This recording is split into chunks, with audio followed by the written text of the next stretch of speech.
চলে এলাম পুষ্পিতাস কিচেনে। আজকে আমি আপনাদের জন্য ভিন্ন একটি রেসিপি নিয়ে হাজির হয়েছি। দেখুন তাহলে। তো আজ আমি আপনাদের দেখাবো ঘ্যাটকল ভর্তা।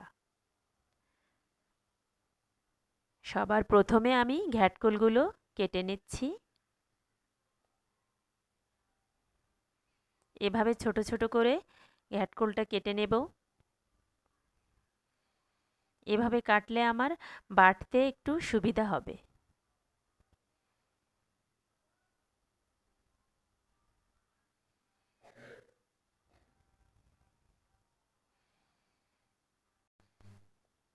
এভাবে আমি সব পাতাগুলো কেটে নিচ্ছি।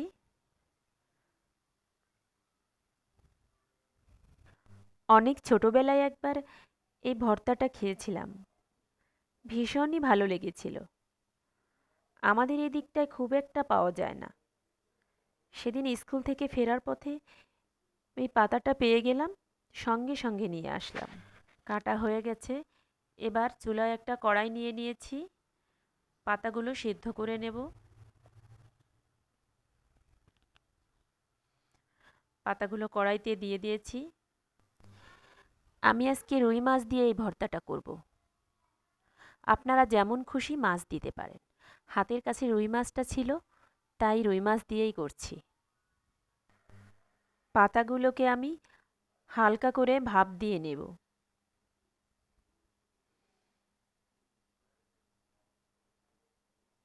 মোটামুটি ভাপ দেওয়া হয়ে গেছে। এই পর্যায়ে ৪-৫টা কাঁচা ঝাল দিয়ে দিচ্ছি।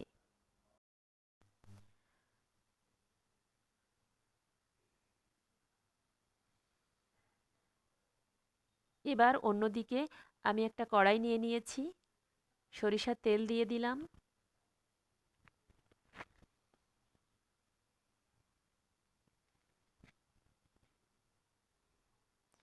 রুই মাছটা ভেজে নেব।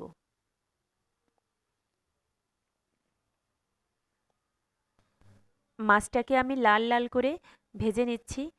আপনারাও একইভাবে ভেজে নেবেন। এভাবে ভাজলে ভর্তাটা অনেক সুস্বাদু হয়।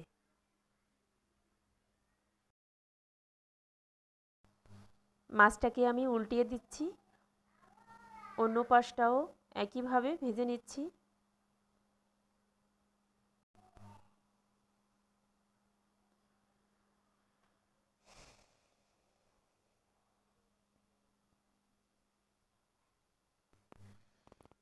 এ মাছটায় কাটা অনেকটা কম।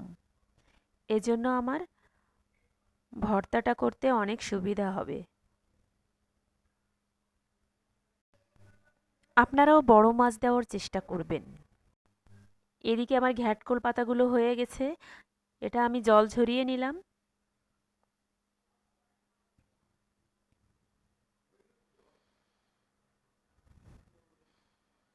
দেখুন বন্ধুরা, জলটা কি কালার দেখাচ্ছে।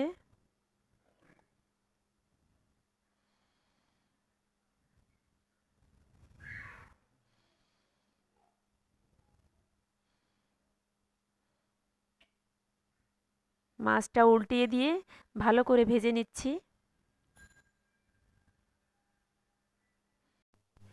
মাছ ভাজিটা হয়ে গেছে। এবার উঠিয়ে নেব।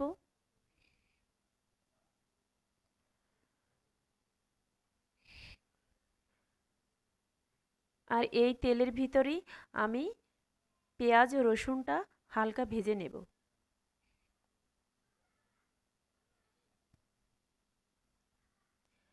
পেঁয়াজ রসুনটা দিয়ে দিলাম।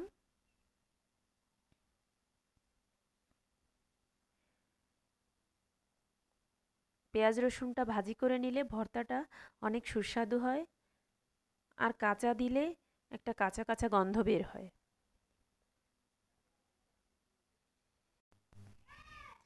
তাই বন্ধুরা, আপনারাও একই পদ্ধতিতে ভর্তাটা করবেন।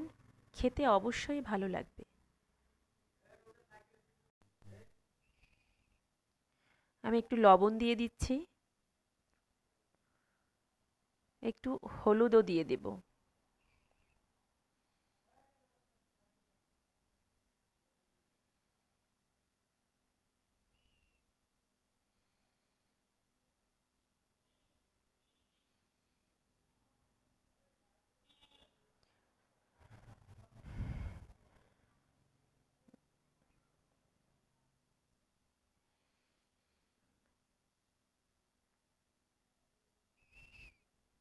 এবার হলুদ দিয়ে দিলাম।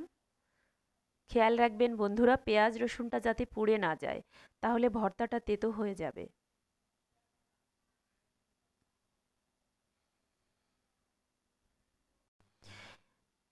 এবার আমি দুটো কাঁচা ঝাল দিয়ে দিলাম। দুটোই দিলাম কারণ আগে আমি কাঁচা ঝালটাও ভাপ দিয়ে নিয়েছি। এবার মাছের পিসগুলো থেকে কাঁটা ছাড়িয়ে নেব। সাবধানে কাঁটাটা ছাড়াবেন বন্ধুরা, দেখবেন হাতে না ঢুকে যায়। এভাবে আস্তে আস্তে কাঁটাটা ছাড়িয়ে নেবেন।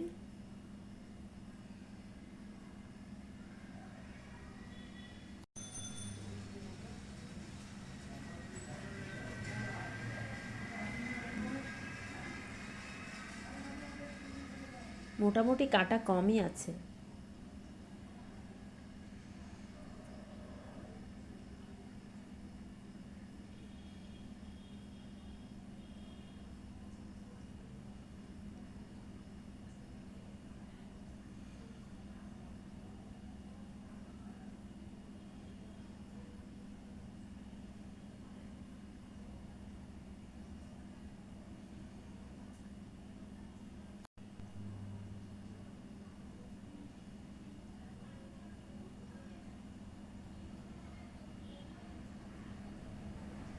মাছটা কাঁটা ছাড়ানো হয়ে গেছে।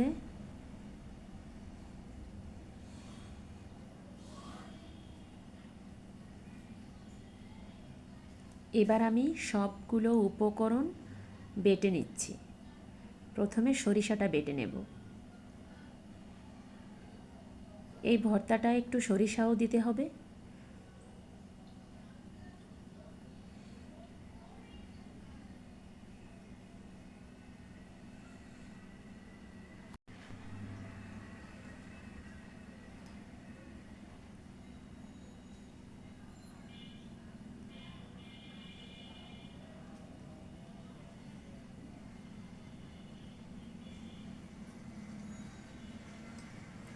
সরিষাটা দিলে এই ভর্তার স্বাদ আরও দ্বিগুণ হয়।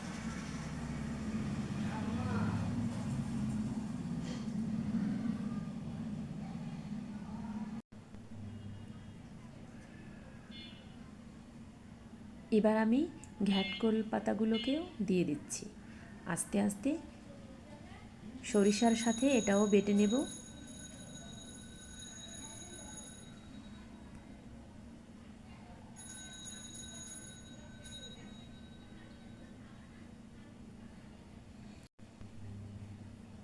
বন্ধুরা, আপনারা সেম পদ্ধতিতে রান্নাটা করবেন, কথা দিচ্ছি খেতে অবশ্যই অবশ্যই ভালো লাগবে। এবার মাছ পেঁয়াজ রসুন ভাজিটা বেটে নিচ্ছি।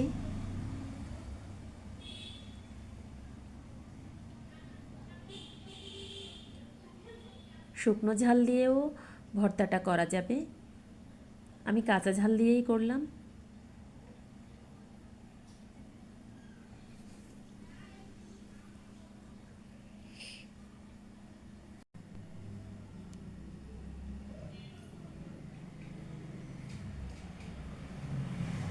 সব কিছু ভালো করে বেটে নিয়েছি।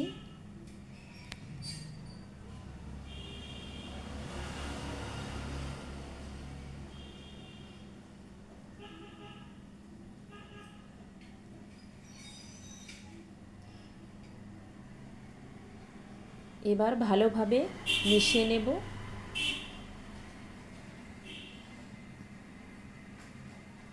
একটু লবণ দিয়ে দিলাম। আমি আগেই লবণ দিয়েছি, এজন্য অল্প করে লবণ, হলুদ, সর্ষের তেল,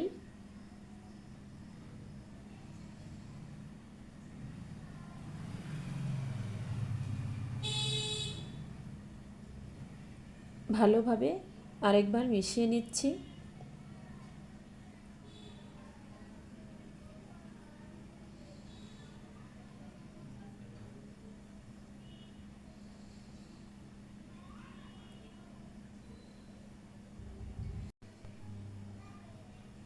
বন্ধুরা, আশা করি এই ভিডিওটা অবশ্যই দেখবেন।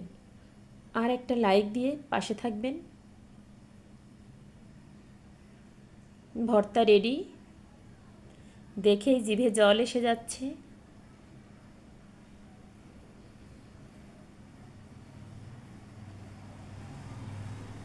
খেতেও দুর্দান্ত হবে। ধন্যবাদ সবাইকে।